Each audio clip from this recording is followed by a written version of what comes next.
Kamusta mga minamahal kong Scorpio?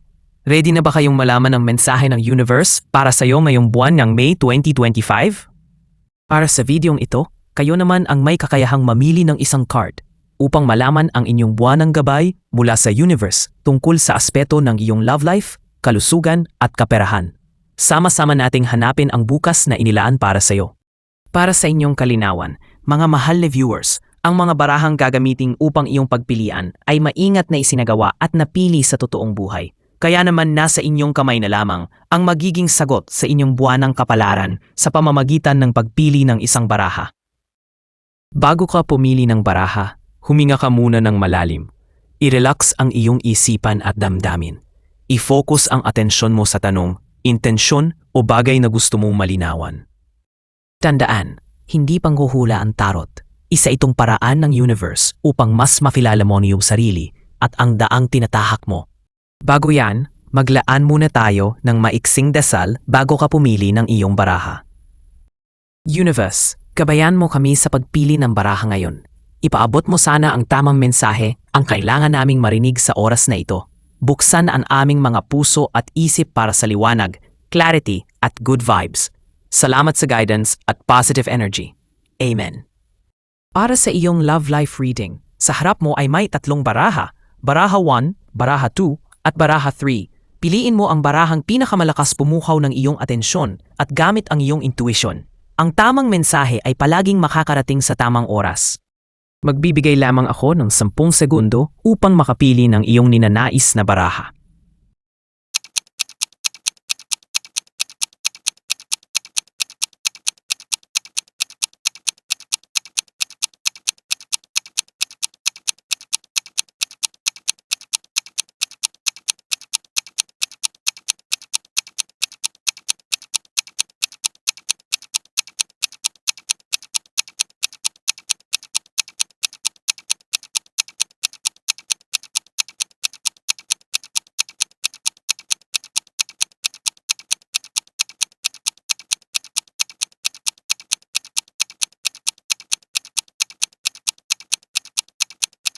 Mula sa puntong ito ay marahil nakapili ka na ng iyong kapalaran ngayong buwan.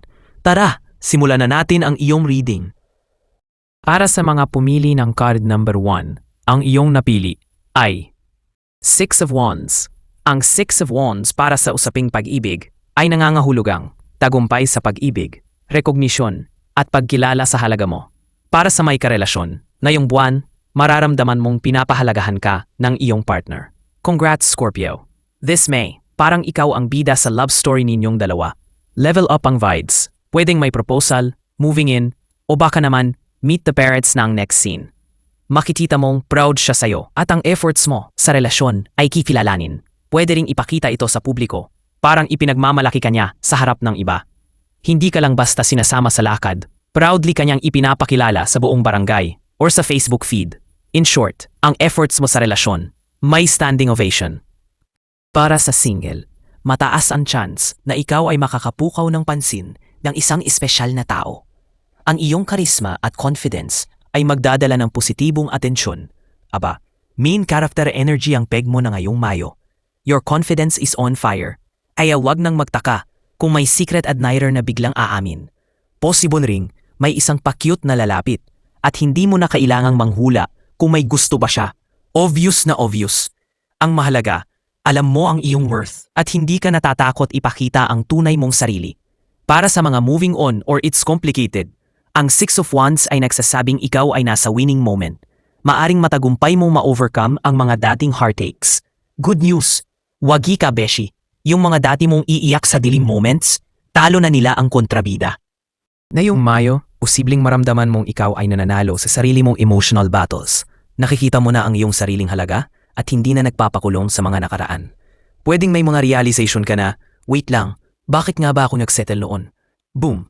Personal victory unlocked. Payo ni 6 of Wands sa'yo, Scorpio ngayong Mayo 2025. Celebrate kahit small wins sa love life.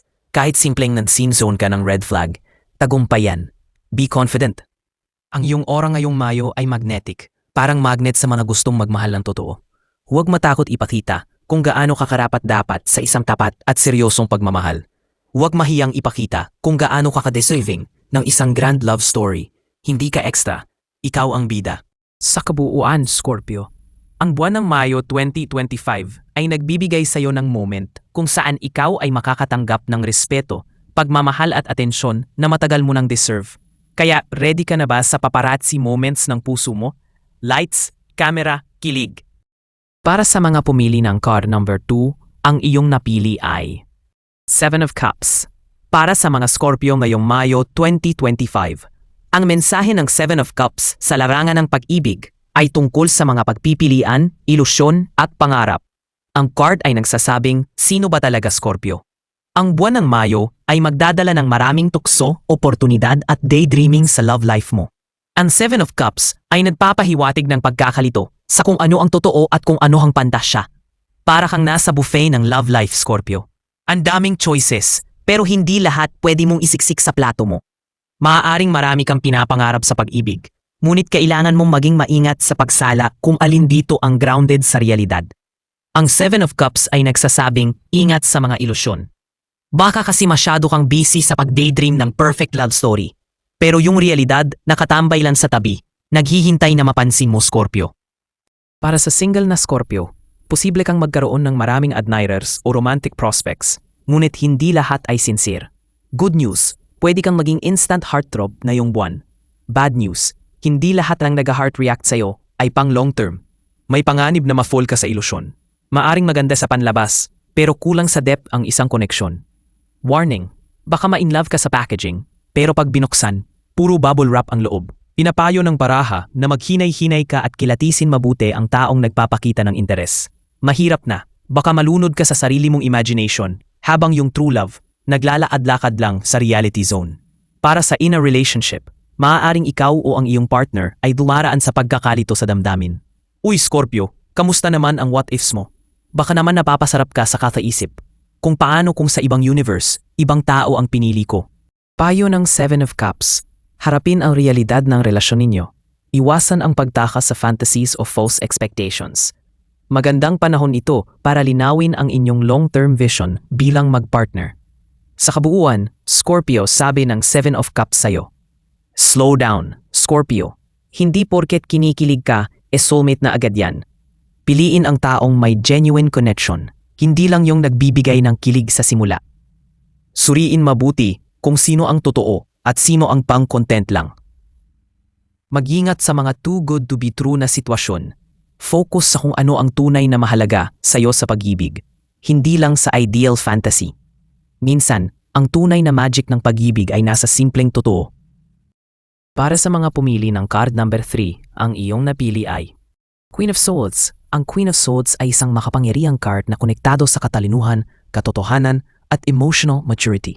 Ngayong Mayo, mararamdaman mong mas pinipili mo ang quality over quantity sa mga relasyon. Hindi ka basta-basta nagpapaniwala sa matatamis na salita. Hindi ka na madaling bulahin. Wala nang hi beautiful sa chat na agad kang mapapasmile. Dadaan muna sila sa background check, credit investigation at emotional audit. Ang Queen of Swords ay nagsasabing ginamit mo na ang mga nakaraang aral para maging matalino sa pagpili ng taong papasukin sa iyong puso. Ang Queen of Swords energy mo ay parang try me mode, matalas ang isip, matalas ang tanong at super allergic ka sa red flags. Maaring may makilala kang isang tao na matalino at direkta, ngunit kailangan mong pagmasdan ang kanilang mga gawa, hindi lang ang kanilang sinasabi. Huwag kang matakot mag-set ng malinaw na boundaries. Boundaries are sexy. Hindi pagiging suplada yan, self-respect ang awag yan. At kung ang totoo mong nararamdaman ay okay lang sabihin yon. Mas gusto mo na ngayon ang totoo pero klaro, kaysa sweet pero shady. Para sa mga Scorpio na may karelasyon, ang Queen of Swords ay nagsasaad na ngayong buwan, mahalaga ang honest communication sa inyong relasyon. Maaring may mga isyong kailangang pag-usapan ng direkta, mga bagay na matagal mo nang kinikimkim. Huwag matakot magsabi ng totoo, pero siguraduhin ito ay may respeto at layunin ng pag-ayos, hindi ng pag-away. Aminin natin, Scorpio, minsan marunong kang magkimkim at maglaro ng silent treatment na pang Oscars. Pero ngayong buwan, si Queen of Swords ang humahawak ng script. At ang script niya ay brutally honest pero may grace.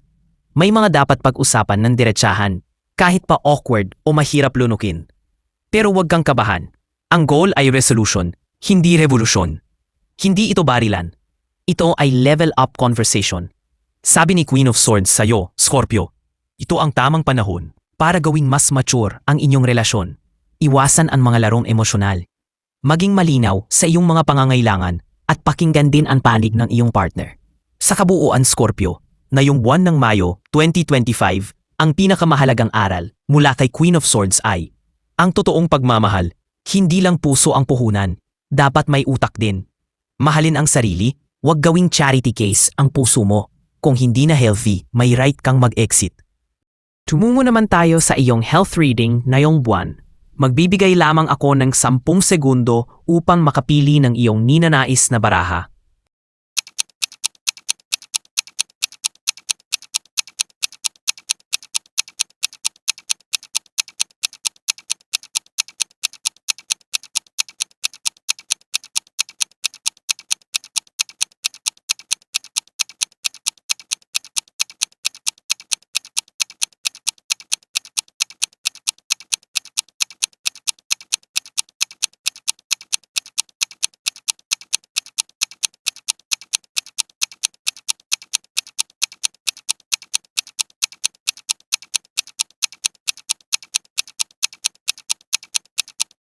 Mula sa puntong ito ay marahil nakapili ka na ng iyong kapalaran ngayong buwan.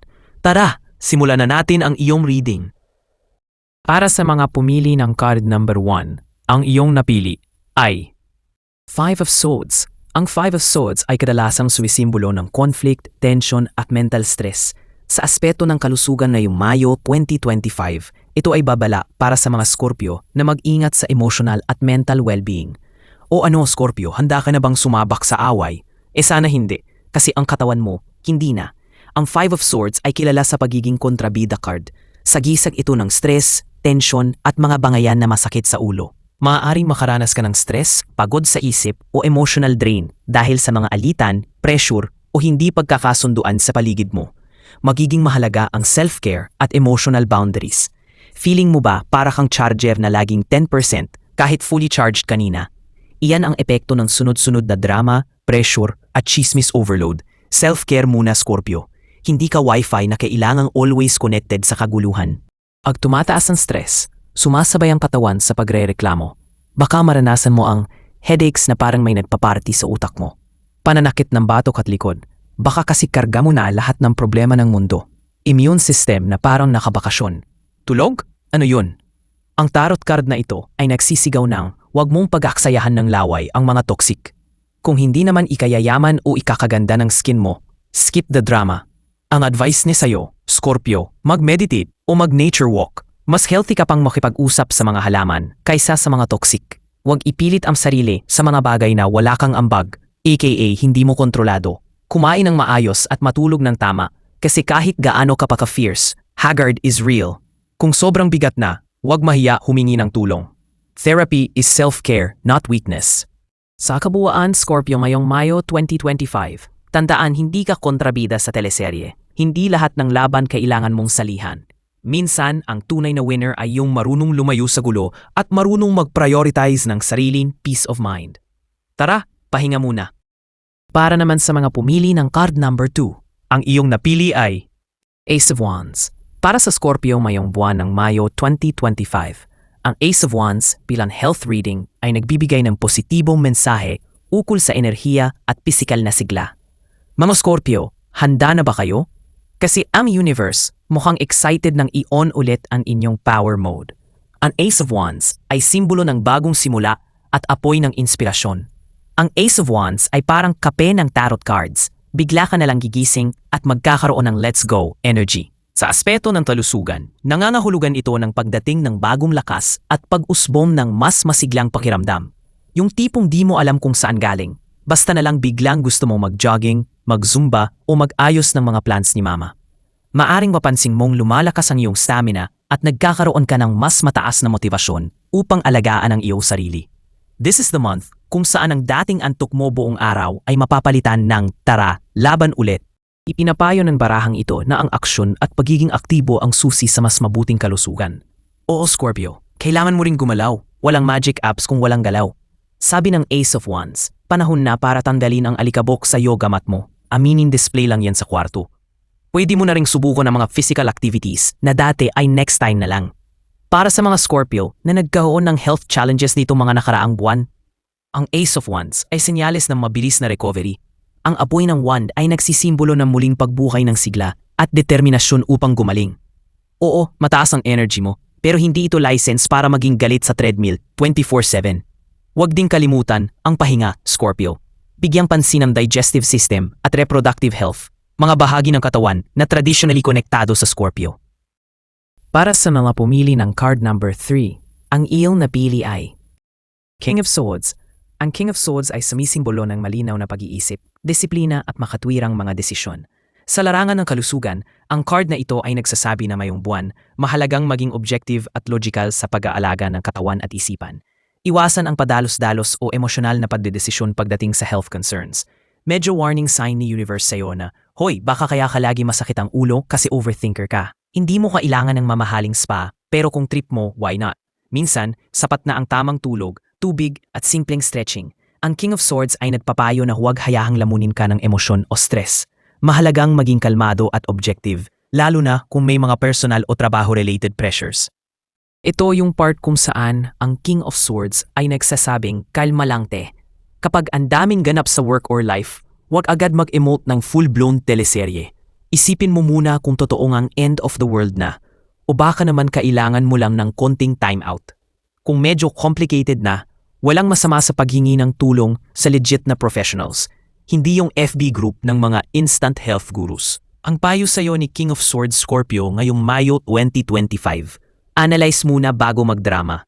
Hindi porket sumakit ang balikat mo, may nakasabit na stress spirit. Baka kulang ka lang sa stretching. Mental focus equals body focus. Subukan ang meditation o kahit 5 minutes of tulala time. Scientific na yan ngayon, promise. Protect your energy. Hindi lahat ng urgent ng iba ay emergency mo. Set boundaries, girl. At ang pinakahuling reading mo para sa videong ito, ang iyong money career reading. Magbibigay lamang ako ng 10 segundo upang makapili ng iyong ninanais na baraha.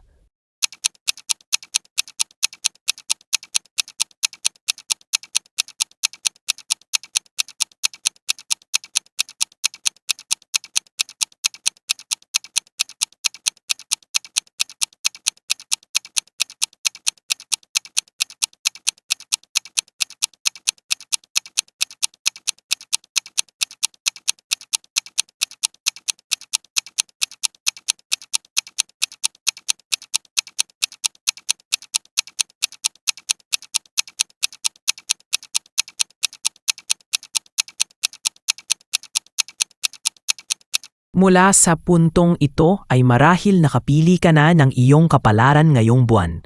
Tara, simulan na natin ang iyong reading. Para sa mga pumili ng card number 1, ang iyong napili ay The Magician. Ngayong buwan ng Mayo 2025, Scorpio, ang The Magician ay nagsasabi na hawak mo ang mga tools at skills para pasiglahin ang iyong pinansyal na kalagayan. Hindi ito buwan para umasa sa swerte. Bagkus ito ay panahon ng pagkukusa, diskarte at pagpapakita ng galing. Hindi mo kailangang manghula, nasa iyo na ang powers. Gamitin mo, huwag itago sa drawer.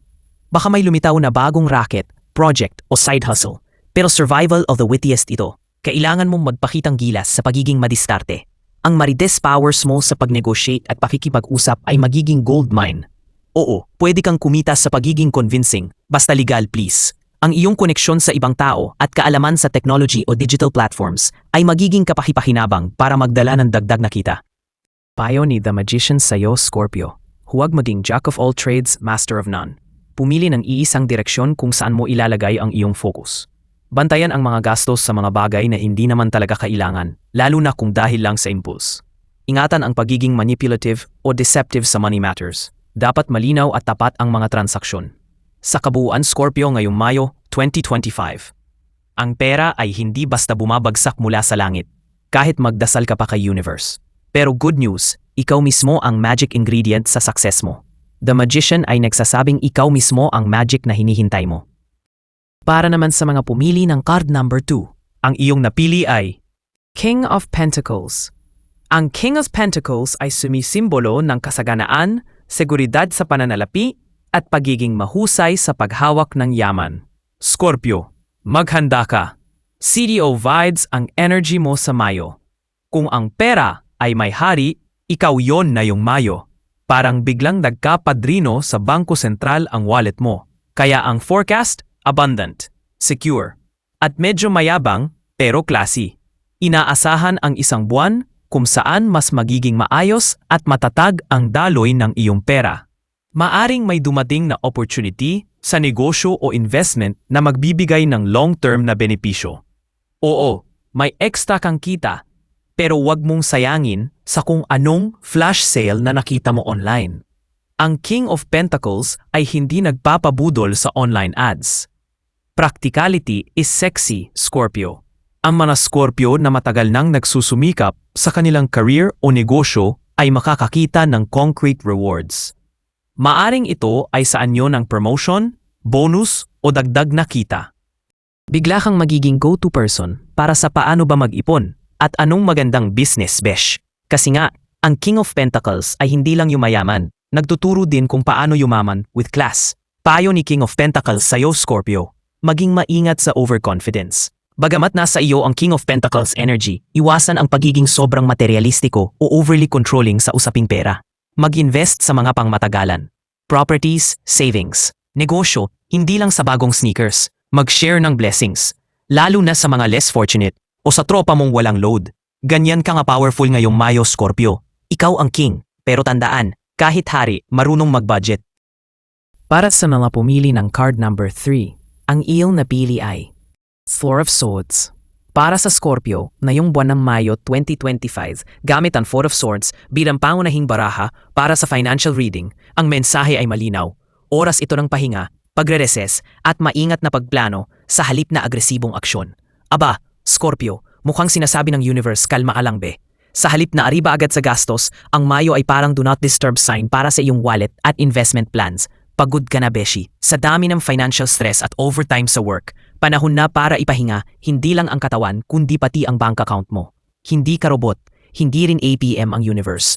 Chill ka muna. Ito rin ang tamang oras upang suriin muli ang iyong budget, utang at long-term financial plans. Hindi ito buwan para sa impulsive na pagbili o bagong negosyo kung hindi ka pa handa. Ayon ni Four of Swords sa'yo, Scorpio, magplano pero wag daanin sa panic. Unfriend muna ang impulsive shopping. Mag-ipon at mag-recharge ng energy. Pag-aralan ang mas sustainable na paraan ng paghawak sa pera. Sa kabuuan, Scorpio, ngayong Mayo 2025, kapag ang isipan ay kalmado, mas malinaw mong makikita ang tamang galaw para sa iyong kinabukasan. Kapag hindi hyper ang utak mo, mas klaro mong makikita kung saan papunta ang pera mo at paano siya hindi basta mawawala. Ayan na nga, Scorpio, ang iyong tarot reading para sa buwan ng May 2025. Sana'y nakatulong ito upang bigyan ka ng gabay at inspirasyon sa mga darating na araw. Tandaan, ikaw pa rin ang may hawak ng iyong kapalaran. Gamitin mo ang mga mensaheng ito bilang ilaw sa iyong landas. Kung nakaresonate sa iyo ang reading na ito, huwag kalimutang i-like, i-share, mag-subscribe at i-click ang notification bell para sa mga susunod pang readings. Muli, ito ang Renz Soul Tarot Channel. Maraming salamat sa panunood at magkita-kita tayo muli sa susunod na buwan. Ingat ka palagi, Scorpio.